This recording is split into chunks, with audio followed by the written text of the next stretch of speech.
Welcome back to the Moomin Little Socks channel and to a brand new Planet Coaster series. This will be our 6th park build so far, where I take you through the entire process, showing you every little detail utilising dulcet commentary with a dash of light humour. So buckle up as I demonstrate how a 30-year-old man spent many hours of his life creating a digital theme park in a video game. But first, time for some lore. We find ourselves somewhere in the United States of America. Well, Florida to be exact. We have acquired this rather run-down shopping mall and the sizable plot of land behind it. Now, for whatever reason, malls are a recurring location in the post-apocalyptic genre, so it only feels right that we run with the cliché and build a park centered around that theme. Also, it's a contrasting concept to what's been shown on the channel so far, and thus aids in viewer retention. By the way, if anyone wants this as a starting park, I'll pop it on the Steam Workshop. I'd love to see what you guys do with it. Without further ado, it's time to build. As abandoned as our mall is, it's not post-apocalypse abandoned, so it's time to grubby it up a bit, starting with Fiorana's wonderful dirt decals. Fiorana was actually a guest judge on my recent Planet Coaster contest, New Park Who Dis. There were 38 incredible parks and each spotlight was at least half an hour. That's a lot of content to binge, so make sure to check them out. But not right now, watch this first.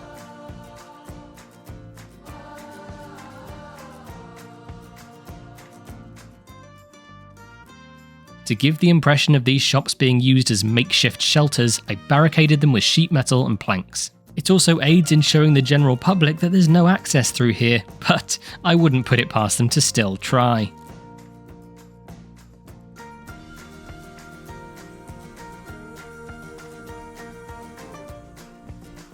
I used 1 meter glass pieces to create a smashed glass effect.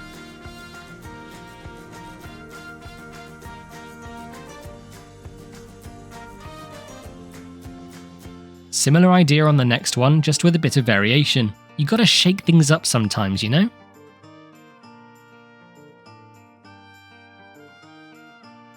I used the TV screen mounts as nails. Gosh, I must be hugely intelligent.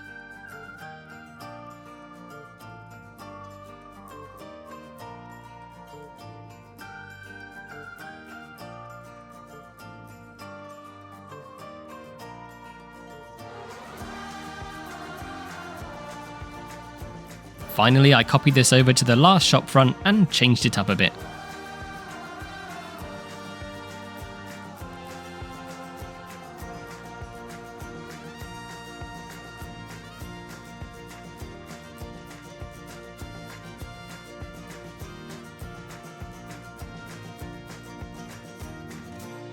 Much to our guests' delight, they can enter this one as it's going to be our gift shop where they can spend all of their money. And we like money.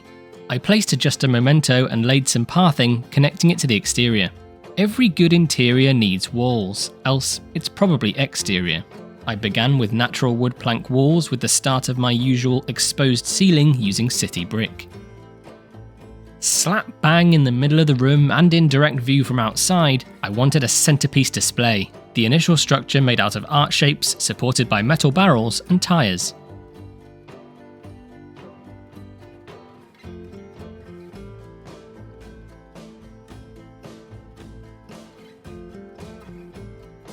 The makeshift theme is very common in post-apocalyptic fiction, considering survivors would scrounge whatever they can from the local area. A tree guard and a traffic light are the start of what will become quite an automotive theme for this shop.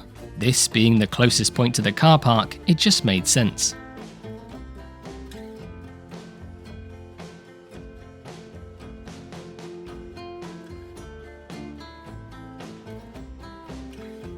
As I always do, I covered the path with, well, path cover. On this occasion, I used wooden scaffolding planks.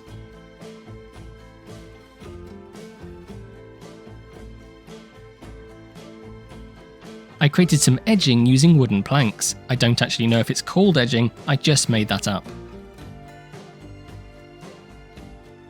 Nobody likes a plain wall, so it's time to add some texture. I started off with some TMTK corrugated iron.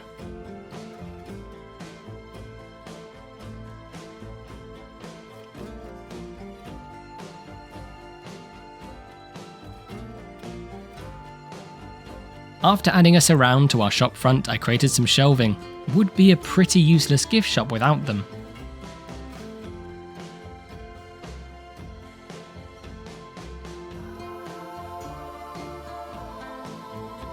To add even further depth, I created an indented display unit by reducing the grid size down to 1 meter and adding some white walls. I used chain link fencing for the frontage and art shapes for the shelves.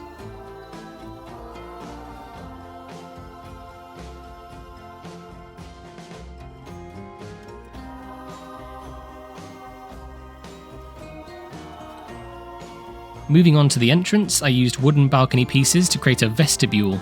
Gosh, what a fancy word. You'll notice I bury some barriers into the walls. This is to guide the AI pathfinding and stop them clipping through my lovely vestibule. I once again whacked out my chain link fencing for a fully custom wall experience.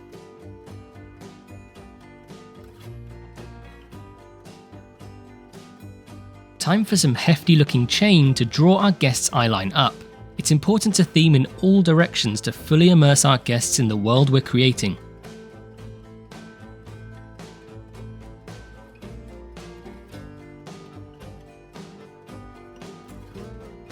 It's all about that clutter. I began by adding ropes, a spool, and some barrels.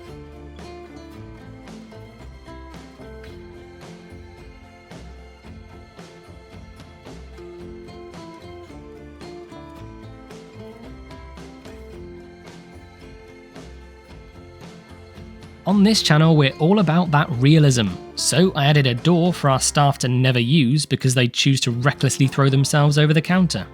If you thought we were done with detailing, you'd be sorely mistaken. I added fire alarm push points, fire extinguishers, CCTV, electrical cabinets, cabling, and a fire exit sign. Crikey.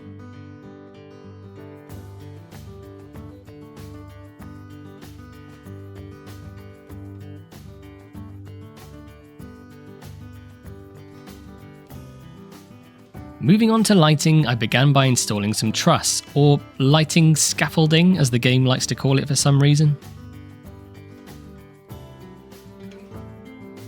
I used studio lighting to evenly wash our room with light and set them to a mix of warm and cool whites, a nice blend of cozy, yet stark.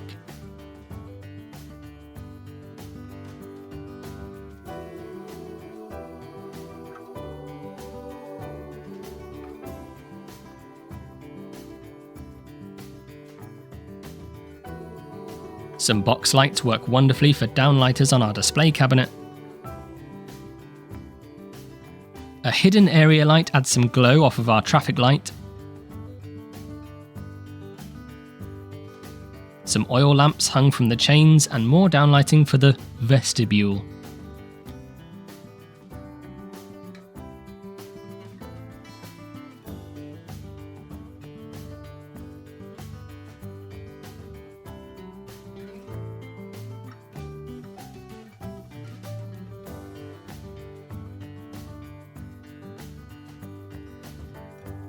With the bulk of the room complete, we're safe to put a lid on it. I used black colourable panels, as I always do. Lastly, time for those final details, mainly in the form of themed wall hangings. With our gift shop done, it's time to move on to the entrance of our park. Said entrance will be through the central corridor and lobby of the old mall. I used the gridded piece glitch to flip gloss tile walls on their side to act as a tile floor. I have a video on this very trick if you'd like to know more. I opened the shutter and laid some pathing, something I probably should have done first, but there we go.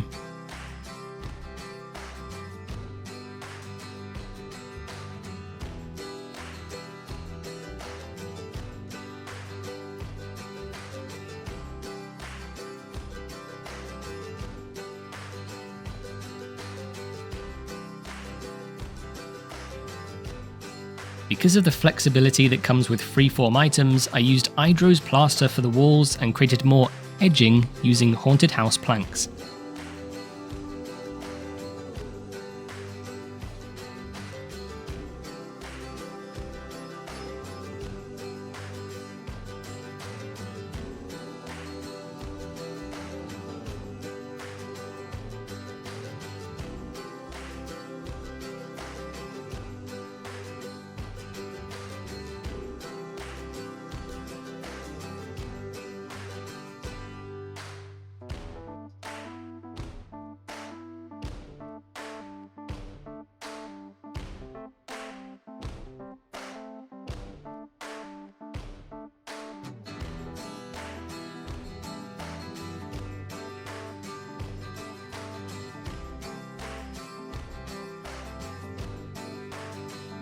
For the store opposite, whilst it's not accessible, it's important to give the impression of the mall being larger than it is.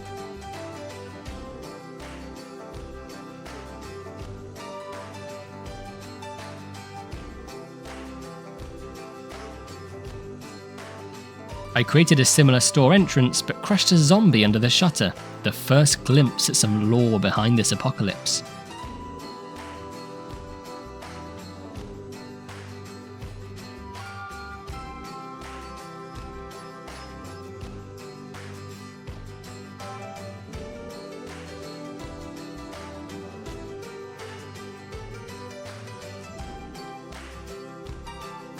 See, I can be dark sometimes.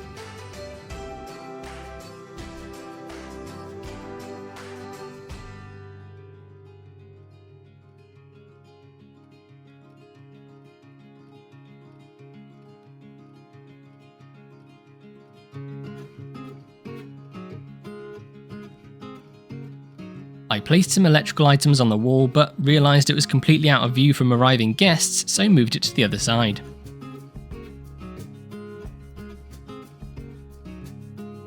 For the main lobby of the mall, I created a large 2-storey room as a place for our guests to congregate when arriving or leaving the park.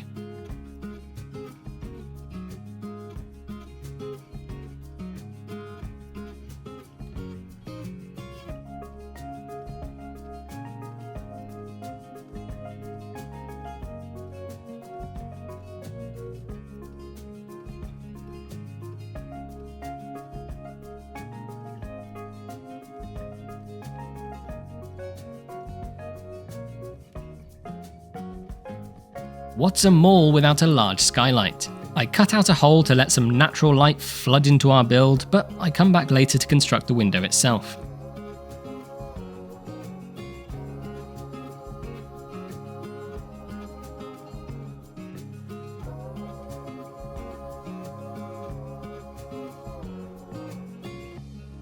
Another prominent feature is a fountain. However, the in-game ones didn't quite match our theme, so I went custom.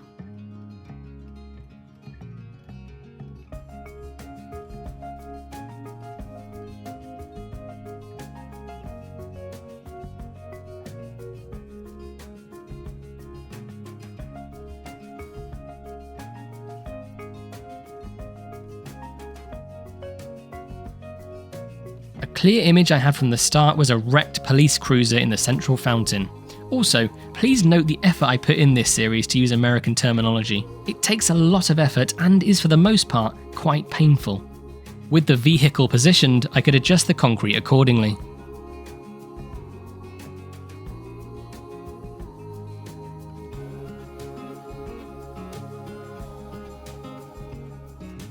I added further debris under the cruiser and on the fountain itself where it hath struck.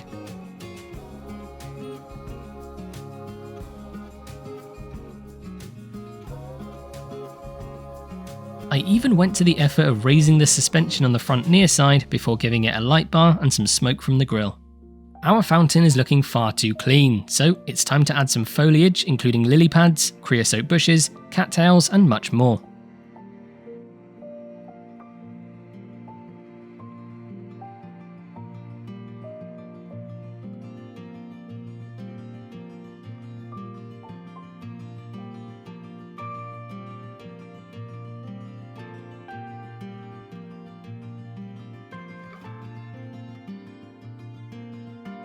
To add further life to our very dead mall, I popped in a couple of display windows, both of which are now shattered and broken.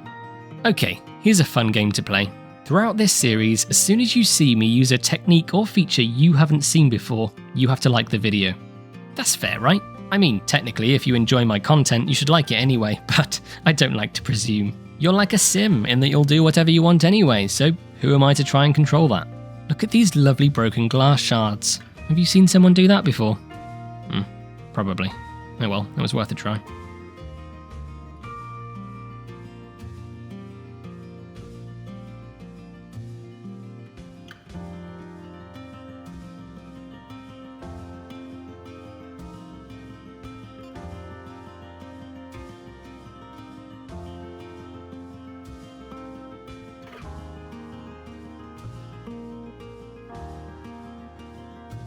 For the other side, I shuttered it off for a bit of variety.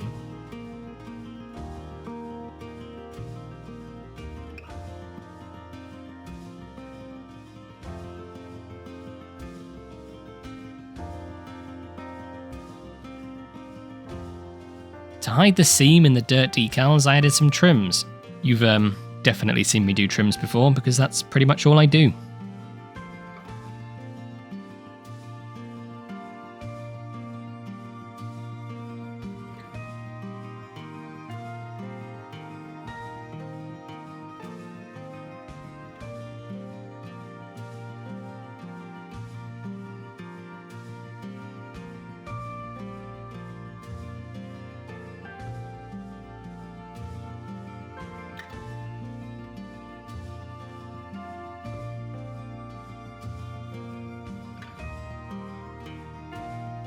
I installed some signage and posters, followed by benches and bins. Oh, sorry, trash cans. Did I do that right?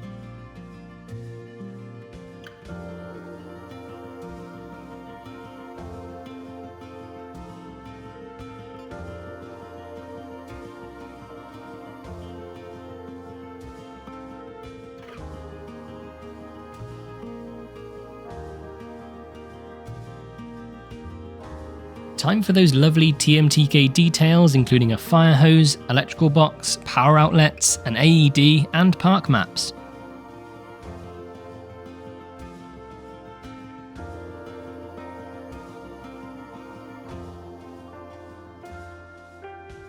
Moving on to something I am actually rather proud of, I must admit. TV and film absolutely love removing false ceiling panels to expose the building's electrics and plumbing. I always wonder, who's knocking ceiling tiles down? But that's beside the point.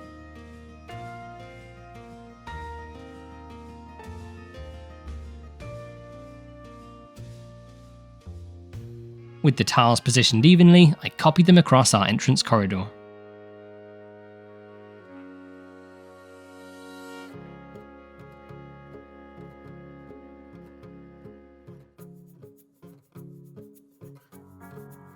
I extended our walls upward but painted them grey to in fact give the impression that these walls were unpainted.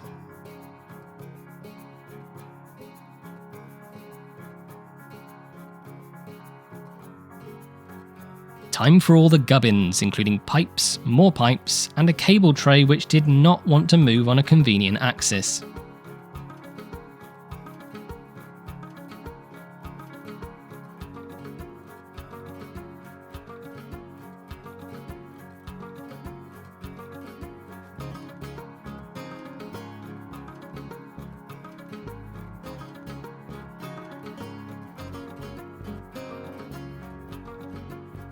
Now we obviously can't have a false ceiling without a real one, so I made this one out of more plaster walls.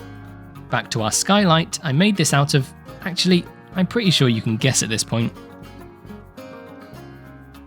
Okay, it was beams.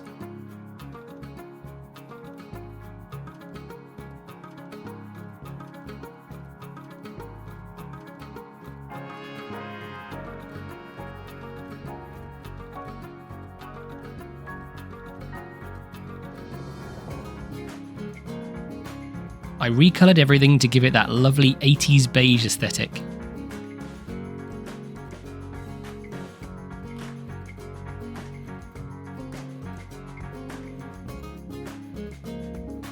Lighting was a very similar design to the gift shop, except the truss was attached to the wall rather than the ceiling.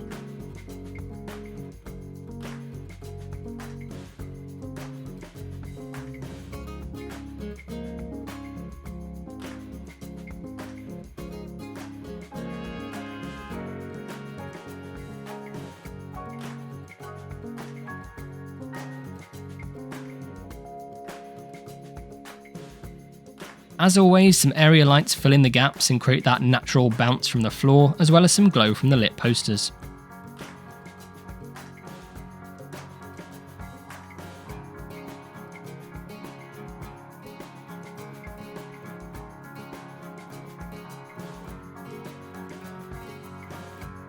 Finally, it's time for the park sign. In case it wasn't obvious, the mall was originally called Downtown Mall. Very creative. but the lovely folks that have since claimed this place as their dystopian settlement had some fun with the name. I used TMTK lettering, screen mounts, and custom media.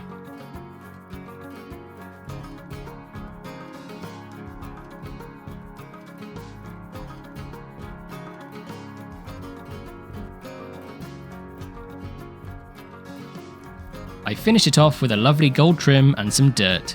And there we have it! Episode 1 complete and we haven't placed a single ride. Well, best not break tradition this far down the line, eh? Next week we add a Fallout-inspired noodle shop and an enormous power station-themed Hellion ring. It's not one to miss. See you then.